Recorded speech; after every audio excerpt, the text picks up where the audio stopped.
Hello again, it's me, Peter Snell. Welcome you back to So You Want to Be a Writer with Ros Morris. Hello, I'm a writer, author, editor, book doctor and writing coach. So that's why I'm sitting here and Peter's sitting there, because he's a bookseller and he knows all about books from that point of view. I know something about books from that point of view. But here we're going to discuss something rather different, aren't we, today, Ros? Well, is it different? First of all, I suppose we should say, since it's our first time back, Happy New Year! Although, actually, maybe New Year's getting a bit old by It's a now. bit late, isn't it? But the reason I said that is your New Year's resolutions are probably starting to bed in, or you might have to start living up to them. And I'm guessing that if you're listening to this show, it might be because this was the year you thought, maybe I'll get that book written. So that's what we're going to talk about today. Either starting a book that you've always thought, it'd be good to get that done, or picking up one that you had to leave, or maybe you left it because you had to do other things, or you perhaps finished a draft and had to put it aside. So we're going to talk all about that sort of thing today. Gosh, that's an awful lot to cover in a short programme, so we better get on with it. What do you want to tackle first? Do you want to look at New Year's resolutions? I think, and, yes. And way we should gee ourselves up again for the new year. Well, what I was thinking was it makes sense to tackle, first of all, a new book. Starting if you decided, I want to write my book, because many of the things I will talk about there will actually be applicable to picking another one up. New year, new chances, new starts, fresh sheet of paper. Going to write my book. Okay, yes. Let's go for it.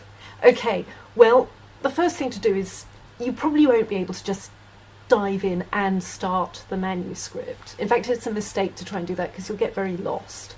You'll run out of steam, you won't know where you're going. A book's a big thing and you really need a bit of an idea of where you're going to be heading. Now, some people like to make detailed plans, some people like to have just a sketchy idea. It's all up to you, however you feel safe.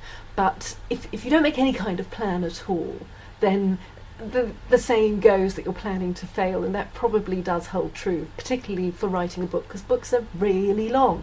So the first thing to do is, I think, gather all your thoughts, gather any notes you've made, gather your ideas, start making notes, things that are going to guide you for the whole book. Should this be organised, or can it be just fairly relaxed and fluid at this stage? Well, it depends how organised you like to be. Some people love to be organised. Some people love to make up systems. I love making up systems, actually. And I love to have sets of files on my computer, and also... and how many different colours of highlighter do you use? Loads of colours. I'm a very visual person. I like to play with things like that. It also makes it feel less like work, too. And if you can find ways to keep the fun in it as well, that will make it less daunting. Actually, that makes a lot of sense. Yeah, you can even put up a wall planner and put stars on it for, if you manage to do your hour a day on your book, or whatever you feel will work for you. But you've got to gather material first, so you've got fuel in the tank to. Well, I like something you mentioned there, just in passing, almost like giving yourself a system of rewards. When you reach a point when you do something well, don't be afraid to say, yeah, well done. You can have a square of chocolate or a cup of coffee or something. Give yourself a square of chocolate, although you might need that for the actual writing process. So chocolate rewards. Oh, although are you allowed that if it's New Year? Anyway, I digress. But it is going to be a long job. So you've got to be able to sort of keep your enthusiasm. And another point of making little systems like this is that it makes it more real for you. It's not just an airy-fairy idea, or a thing you wrote on your list, or a thing that you promised someone in the depths of midnight when you'd had a few glasses of mulled wine. This is real, and it makes it more real, when you start making plans and charts, if you're going to do that, putting notes in your diary, making files of things you're going to include in the book. All that makes it more real. It makes it start to happen. It's funny that, isn't it? It makes it more real. It also makes it a little more scary, simply by its reality, but it also makes it more accessible and more doable, simply by the fact that you've contained it and marshalled it. It's a curious mixture of things all at once there. We also eat the elephant one bite at a time. We were discussing meat earlier. Yes. We were, yes, but not eating elephant. We don't do that. Another thing that I think is very important to establish early on is to think about the kind of book you want to write. So if you are wanting to write something factual or autobiographical, are you wanting to make a memoir? Are you wanting to make a very fictionalized kind of poetic memoir? Or are you wanting something far more straightforward and historical? So start working out what you're aiming for. And if you're writing a novel, work out what kind of novel you're going to be aiming for, what genre you'd like to write, what authors it might be like, who you might have been inspired by. You're also considering the audience, what audience you want, so that would help define the style and genre and feel of the book, wouldn't it? Defining the genre, if you're writing fiction, is very important, because it sort of gives you a template for where to go. Not necessarily to follow formulae, but just to know the kinds of things to have in it. And obviously this will come down to the kind of books you like yourself. I was going to say, do you just go for something you like, or do you go for something that you think might be commercially acceptable or valuable? Well, it depends if you'd like to write that. If that's what you would like to write, yes, that's what you should write. But stay true to yourself. Stay true to yourself, because you are going to have to do it for a long time. Yeah. And if one of your aims in writing, it's a very good point, if one of your aims in writing is to build up a series that will sell well, for instance, then that's what you're motivated to write. So that's what you should write. If your aim is to write something to plumb the poetic depths of an idea, that's what you should write. Okay, so the motivation is what helps keep you going, and the planning and the marshalling of all your thoughts at the beginning is what helps keep that motivation online and on track. Yes, yes. And a tip for working out, if you're not sure what genre you should write, you can ask yourself questions like, if you've got a story situation, say a murder, what are you most interested in? Are you most interested in the kind of the mystery that could build up and the sets of clues that would be leading to its solution, and that having a lot of suspects who could all have done it? If that's what interests you about a murder situation, that tells you what genre you should write. That's a kind of murder mystery genre. If you're interested in showing something about the grittiness of life, then you're more interested in the kind of gritty crime end of things. If you're not interested in any of that, but you're really interested in, say, a character's personal trip through a horrible roller coaster of guilt, that might be more literary. So look at your idea, your story idea, and work out what interests you most about it, and that will tell you how to slant it, because those three genres I mentioned are very different ways of treating one idea. We're going off track here, and I'm sorry about that, but it's my grasshopper mind. Could you use more than one genre in the same novel, the same tract, the same book, so that at one time you might want to emphasise one aspect and time another, and you might want to have a particularly literary passage or whatever? Can you do that, or would that be a mistake? It wouldn't be a mistake, no. There are plenty of books that have literary qualities and genre qualities. Robert Harris, for instance, he's a very good writer. He's not very literary, but his writing is very good. He's got quite an interesting perception of characters, and so he and John le Carré is another one. They write particular kinds of thrillers, but they've also got more to them. That's their style, that's what they're like. And this is where it starts to be difficult to say. Genres have got these definitions, and you're either one thing or another. You can be quite a lot of different things. Okay, that's interesting. I'm nodding furiously, and nobody can hear that. Looks good on radio. Which is strange. It looks great on radio. But I've got the impression that you can... completely lost my thread there. I'm really sorry. That you could take an idea and deal with it in different ways, but I realise now that after this series of programmes already, I'm reading books a little more forensically than I used to, And I think perhaps I now have to go back and reread people I've enjoyed, like Steinbeck, like John Irving, like Robert Harris, like John le Carré, and look at them with more of a writerly eye rather than just a reader's eye, and appreciate them in a different depth, in a different way, and at a different level. And that's the aside, but I think it's probably important. I'm changing the way you read. That's really interesting that you said that, because of constantly bombarding you with what's on the inside of a storyteller's mind. That's really interesting. There's a book you might like, actually, called Reading Like a Writer by Francine Prose. Okay, I'll grab a hold of that sometime. It's on my reading list. I think it sounds really interesting. But what she does is she goes into great detail. She looks at how she's a novelist herself, so she looks at a series of books with a writer's mind. Yes, it's scary. You're changing me. But are you finding it fun? Oh yes, absolutely.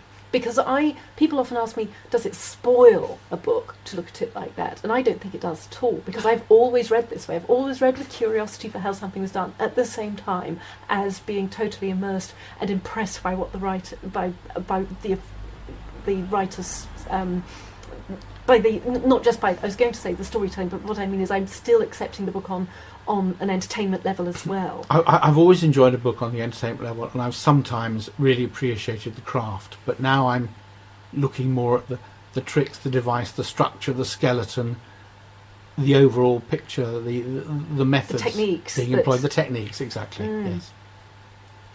Thank you, Ros. Oh, my pleasure. I intend to change the way you see books.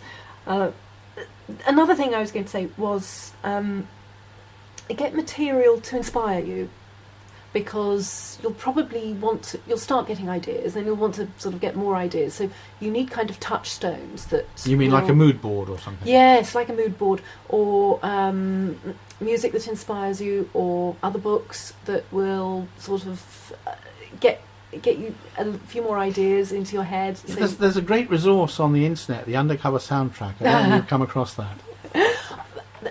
We should do a future programme, actually, about getting inspired by non-reading activities, like listening to music and pictures, and because that's a very interesting creative. Yeah, you all heard it here first. There'll be a programme coming up about that. But books are also very good, because what I do is I build up a library, which I call it my work in progress shelf, and I just have any book that might just suggest something about the mood of what I'm working on, and I find that I either dip into them or I read them, and I'm making notes at the time. So it's like I've got two channels going in my brain. I've got the one that's reading the book, and the other one that's kind of processing what I want out of the book I'm going to do. Right, so getting back to our muttons, we're starting the new year, writing a new book, assembling and marshalling all our material, building up this mood shelf and artefacts and bits and pieces that all help go towards the book. And then the work starts, presumably. And then, yes, I mean, a lot of the work starts from the moment you start thinking about it, actually. So don't think that because you're not writing actual text that you're fiddling around or procrastinating. You're not. You are making plans so that when you start writing, you write with more purpose and you know what you're doing. Now, it may be that you'll feel happier if you write a little bit and then go and do some research or write some notes or write some plans. That's fine, you're going to edit later anyway. But it's best to have all this kind of backup around you. It's like imagining a theatre set, or a stage in a theatre. It might be just you on your own in the middle, and you might feel very empty, you might feel very exposed. But the more you have around you to make the book a real place you can go, you know, that's like your scenery and your crew, and it just makes it more real, as I said before. So you can start writing little bits, but don't expect too much of yourself before you have got quite a lot of structure around you. So it can feel like playing to set things up, but in fact, don't kid yourself, it is working, and allow yourself to do that allow yourself enough time and pleasure in building up all that background material and getting everything together you need. Yes, Yeah.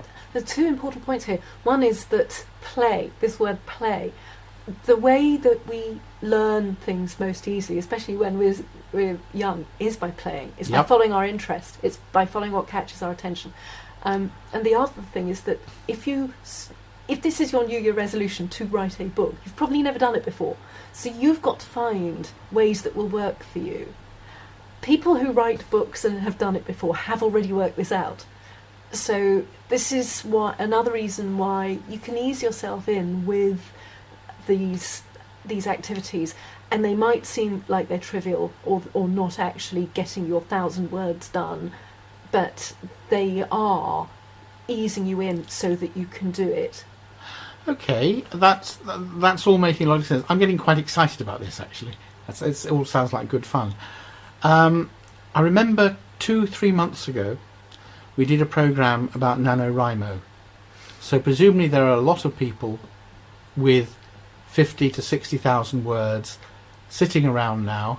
So not a new novel to start the new year, but a work in progress or a part-built work, or perhaps something they put aside months ago that they may need to revisit. How do you key yourself back into something like that as part of your new start in the new year? Well, yes, that's a really good point. And in fact, if you've done NaNoWriMo, you'll have finished your manuscript at the end of November. It will have had a good rest. January is a good time to start working on it again, because you've probably forgotten quite a bit of it. You need to approach it with fresh eyes.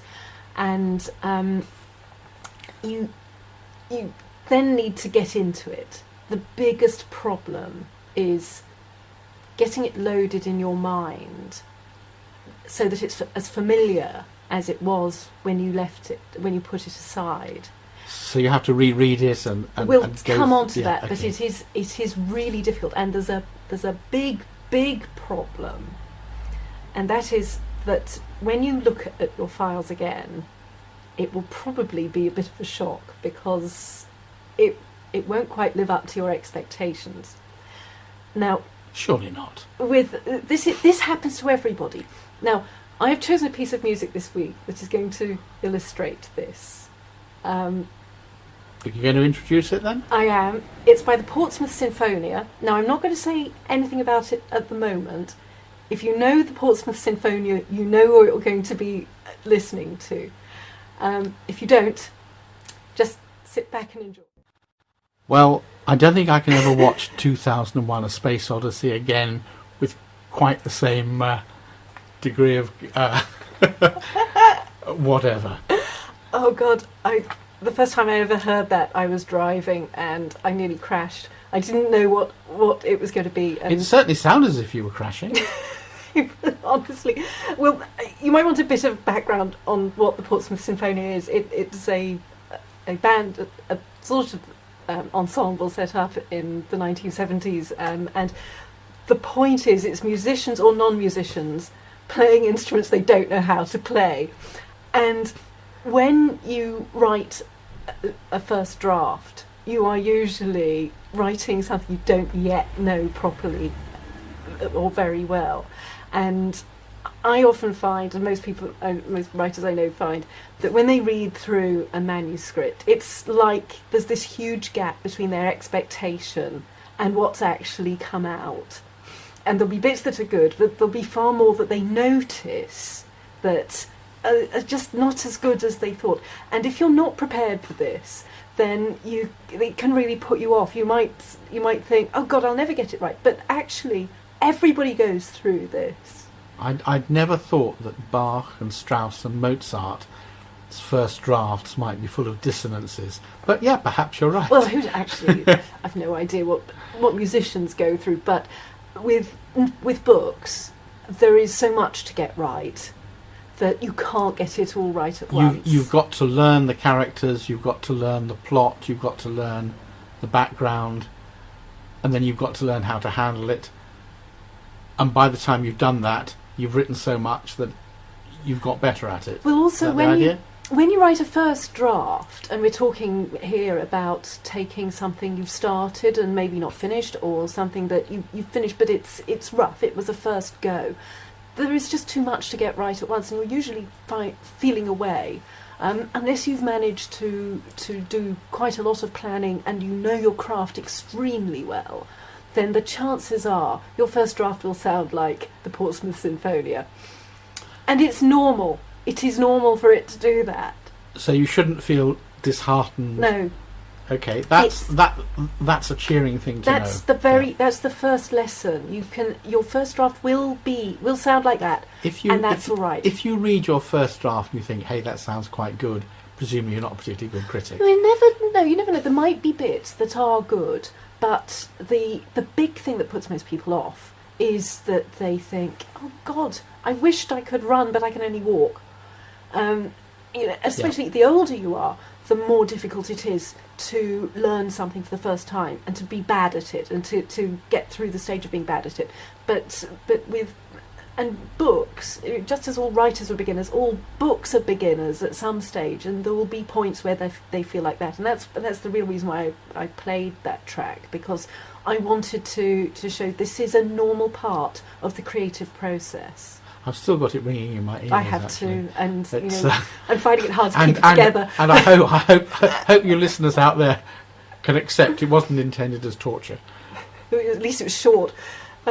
So the first thing to do, if you're picking up a manuscript that you've left aside for a while, whether you finished it or not, just get to know it, because it's really difficult to do anything useful if you're not that familiar with it. When you put it aside, you probably were very familiar with it, or you'd be able to answer an exam paper on it. When you pick it up after a break, you haven't a clue what's in it. You don't have that close connection.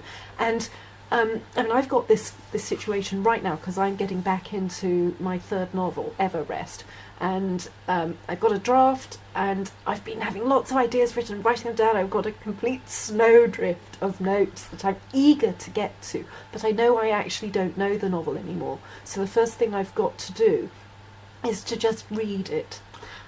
And how long ago had you put it aside? Oh, about 4 months, I think. So that's no time at all, is it? The longer I leave it, the better. Except I also am now. This is really interesting. I am also battling with fear of reading it and not knowing it well enough to be able to do anything to it. So it's fine while I'm just drifting about doing other things and getting the odd nice idea. That's fun. But actually getting my hands on it again, that's daunting for me. And it is for most writers that I know. So the first thing I'm going to do is to just read it, to get to know it again.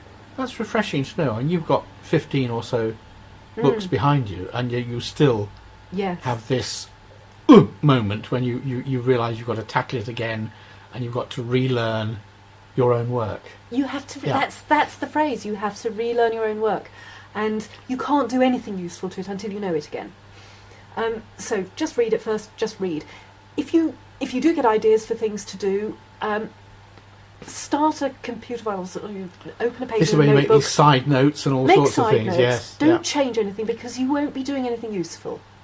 So make notes, and you'll probably find once you get the book loaded in your head again and you're sort of working within it properly, then you might find those notes useful. You might find, oh no, those were just gut reactions, but they're actually not the right thing to do. So resist the temptation to do anything to it until you know it again. When you know it well, that's the point to start doing things. And another thing to do is, I'm very fond of a tool I call the beat sheet, which is it's something in one of my no-law novel books. It's my absolute standard tool for getting to grips with a manuscript, getting control of what it's doing. I called it a beat sheet, but it's actually based on a thing that Hollywood script writers do, but I adapted it quite heavily for novels so that it would work for novel writing.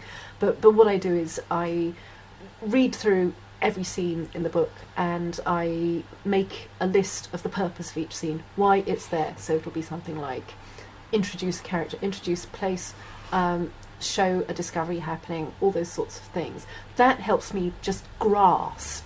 Including the hidden things that... Oh yeah, anything like that. Like the balloons up on the ceiling. Any of that. Yes, there might be anything that there's a reason for something being there. And by analysing it like that, it also makes me step back a bit and start thinking of it more as something that is plasticine, can be changed.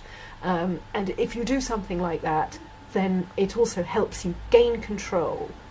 And if you're returning to something that you didn't finish, it's also a good way to get yourself back into it. Right. So that would apply to a work that you've half finished, that you got fed up with, you got interrupted by a family crisis, or you've been away on holiday, whatever, or something that you perhaps done years ago and you want to look at again and revisit. Yeah, indeed. It'll work for a manuscript whether you've finished it or not. And it's what I do whenever I pick up a manuscript again. Okay, so you pick up your manuscript and basically you read it. I read it and then I do this analysis, and those two things get me back into it. They get me in control of the material. So your beat sheet sounds something that, with my computer background, I call a flowchart. Oh, it could be, yeah. It's the same sort of idea. Your important points, important events, whatever, they come in. You've got the sequence, and you're building towards the finale. Yes. Yeah. Flowchart might do it, or some people use spreadsheets. Yes, I can see that as well. Yes. Okay. Or there's a writer I know who likes to print out her manuscript in really tiny lettering, so just about the limit of what she can read. It might be about 8 points. Wow. And it's so that she calls it the shrunken manuscript. And her name's Darcy Patterson. She's got a website. Just search for Darcy Patterson. And what she does is she makes the manuscript as small as possible. And then she starts drawing all over it in marker pens and so on. It's all to get control and to distance herself from the immersion in the text. But this is a physical document. She prints it out. She prints it out. Do most people work on a screen or on paper? Or, I mean, that's interesting to me, because you write very differently when you're writing on paper or typing on paper to when you're writing on a computer. You absolutely do. That's a really good point, because when I make my beat sheet, I have to do it by hand. I did try doing it on computer, and I was summarising what was going in a scene, and all that happened was I started getting ideas for what to do, and I ended up writing another narrative. It was a complete waste of time. So, and it didn't accomplish what I needed. So what I do with the beat sheet is I have to do it on A4 sheets of paper, and I write really small, and I use marker pens, and I write emoticons because I like things to look like play, because I'm probably just a child really, but and you have to keep this sense of fun. And the chocolate rewards are just on the corner of the nest. Well, actually I get so immersed that I forget to eat things. Okay.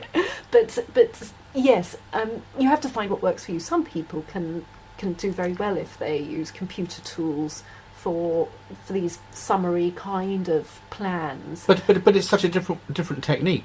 They are, yes. And you use your brain differently when you're using a screen or paper. It's very different. And another point actually is when you write a summary or an outline to write a book from, that's a very different technique again from writing the actual text. Because when you write a summary or an outline, you're usually using quite judgmental ideas, quite judgmental sentences. So you might say so and so's frightened. When you're writing the text of that scene, the chances are you want the reader to share the experience of being frightened. So you write it in a different way. This comes down to showing instead of telling. The telling version is so and so was frightened. The showing version, we've talked about this before, is walking along the street, glancing nervously over your shoulder because you feel something's a bit wrong. Sitting hunched in the corner, chewing your fingernails, all this. Yeah, that's the experience of it. So again, that's another way in which you write in different ways. Another complete diversion. I mean, in a previous existence as a teacher, I used to have to prepare lesson plans, and the way I did them morphed over the years from the way I was taught at college and developed my own system. Whereas I had a narrative of the lesson running down the middle of the page, and then salient points and features and resources and extra bits to bring in footnotes and sidebars on both sides, so that I developed a completely separate system for that. So I can totally go along with your planning and playing with paper and building up systems. Yes, I can see that. That's exactly what I used to do. I'm picturing that in my mind's eye, actually. I really like that. I'm picturing an A4 sheet. Narrative running of the lesson running down the middle. In a column down the middle? In a column, perhaps split into paragraphs and sections, so perhaps easy with to see at a glance. easy indents, highlights, headings, and then perhaps on the left-hand side, the resources you might need for that particular part of the lesson. On the right-hand side, I would put the concepts, the ideas that I wanted to instill in the pupils, that I wanted them to pick up, and checkpoints for myself, make sure they can do this, can do that, can do the other, and then footnotes as well, to tidying it all up at the end. I really like that. Yeah. I haven't worked out yet how I'll use it, but I really like that sort of visual layout. I think some people are very visual people, and some people are oral people, or some people like to learn things by text. I do really like visual ways of showing what I'm going to do with something and understanding where I'm going to go. The pupil has taught the master something. Hooray! Down. Sorry. So, any more questions? How long have we been rabbiting on? We've been rabbiting on for about 13-14 minutes. Oh, since the Portsmouth Symphony. Oh, by the way, if anyone didn't get the tune, it was Also sprach Zarathustra. By poor old Richard Strauss. Yeah, bless. we have to say that for the sake of completeness, but yes. I believe one of the musicians was Brian Eno playing the clarinet. And he doesn't play the clarinet. I was going to say Brian Eno not playing the clarinet. Having a go at the clarinet. Interesting. Yes. I thought the horn section was woeful, but they're just delightful. Poor things. But it does so illustrate well how we often feel when we look at something and we think, didn't live up to what I wanted, and that can put a lot of people off. But we all have to kind of work through that, and books are edited. They aren't written perfect first time, and whether you're coming back to something that you stopped, or you put away and now you're sort of redrafting, or whether you're starting it for the first time, expect to have to do quite a few edits. So would an editor do essentially what you do when you go back to an early manuscript or a first or second or third draft that you've come back to? Would they read it, learn it, try and digest it, and then work their way through it? But with perhaps a different view, not to enhancing the story, but to making it a cohesive product. Certainly, there are. It depends what you're being asked to do to it, because there are a lot of different brands of it, a lot of different varieties of editing. But yes, more stuff to learn. More stuff to go on about. But with editing a manuscript, there's a phase where you're tuning into it, and when I talk to a client about their manuscript, part of the preamble is getting to know what they want to do and what they want of the book. So yes, this familiarisation is the first thing to be done before anything useful can be done to it. Right, so we've gone back to this early draft, this early manuscript, this abandoned project or whatever it was, refamiliarised ourselves with it. Should we then collect the inspirational material, the artefacts, the mood sheets and everything, as we should have done in the first place when we originally wrote it, and rebuild that whole atmosphere again to be able to progress the work? Rebuilding the atmosphere, I really like that phrase. It depends if you need to. You might find that by the time you've read through it, you are familiar with it again. You're back into the enthusiasm. The enthusiasm has come back. You see the potential, or you might need to go and read a few more things because you feel you need to be set right. All these things can be expected. So yes, you might be able to just get straight in, but having to got to know. But your reading of the text might say to you, "Whoa, I just don't know enough about London Bridge." or whatever it is. Or it might say, Yeah. I don't know enough about what this kind of book should do, so find your next task Yeah. in doing this book will be to find the books that will set you right. And you're still doing the book. This is Could all you work also on at the this book. stage say, oh, I don't need this character, or I need another character? Something like that at this stage. If you plan on making a drastic change like that, what I usually do is I make a list of pros and cons before I do anything. Rather than just jump in and take them out, I sort of step back for a moment and I consider that problem in its isolation and what would be all the ramifications. all the knock-on effects, All the all knock-on the domino effects. stuff. Yeah, okay. And you might well find that if you've got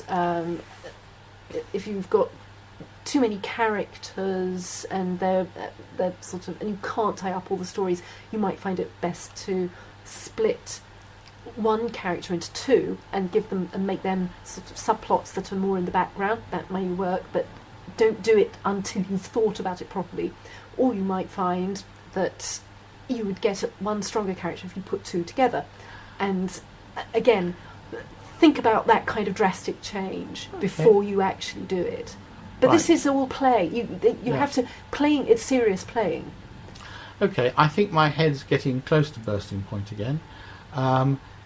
If you were to choose us another song, could you choose something a little more melodious this time? I have, yes. Thank you. I have chosen Jerry Rafferty, not the one you're thinking of, but this is very appropriate. There's another Jerry Rafferty? There actually were 3 Jerry Rafferty songs I know, and probably Jerry Rafferty fans would know a lot more, but what I've chosen is Get It Right Next Time, because I think that's how you have to think with getting a book. You can only get so much right in one go, but you will, if you keep at it, get it right next You've time. always got another opportunity. Exactly. Yeah.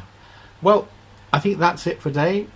We'll play the music, so it's goodbye from me, Peter Snell. And it's goodbye from him.